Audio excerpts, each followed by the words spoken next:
कोल्हापूर जिल्ह्यातील वंचित बहुजन आघाडी सर्व जिल्हा पदाधिकारी, सर्व तालुका प्रमुख व पदाधिकारी यांची सर्किट हाऊस कोल्हापूर येथे बैठक झाली। या बैठकीचे अध्यक्ष जिल्हाध्यक्ष प्रमोद कदम होते। प्रास्ताविक अरुण जमणे यांनी केले। सर्व प्रमुख पदाधिकारी, तालुका अध्यक्ष यांनी आपल्या तालुक्यातील सद्यस्थितीत राजकीय समीकरणे मांडली व येत्या 4 महिन्यात होणारे स्थानिक संस्थांचे निवडणूक ॲडव्होकेट प्रकाश आंबेडकर यांच्या आदेशानुसार कोल्हापूर जिल्ह्यात भाजपा सोडून जे वंचित बरोबर सन्मानपूर्वक निवडणूक युती करण्यासाठी प्रस्ताव देतील त्यांच्यासोबत निवडणूक ताकदीने लढा। वंचितचे उमेदवार निवडून आणण्यासाठी जीवाची रान करतील, परंतु कोणत्याही पक्षाने वंचितला गृहीत धरण्याचा प्रयत्न केला तर स्थानिक स्वराज्य संस्थांच्या निवडणुकीमध्ये वंचित बहुजन आघाडी जिल्ह्यातील सर्व निवडणुका स्वबळावर लढण्यासाठी तयार असेल। त्यासाठी सर्व प्रमुख पदाधिकारी यांनी जिल्ह्यातील प्रत्येक गावात वंचित बहुजन आघाडीची भक्कम बांधणी करावी। तसेच येणारे 4 महिने महत्त्वाचे असून कार्यकर्ते यांना निवडून आणणे आवश्यक आहे, असा निर्धार करण्यात आला।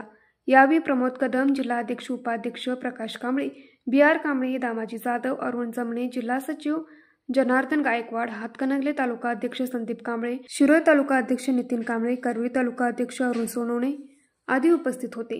न्यूज मराठी 24 साठी विनोद शिंगे, हातकणंगले।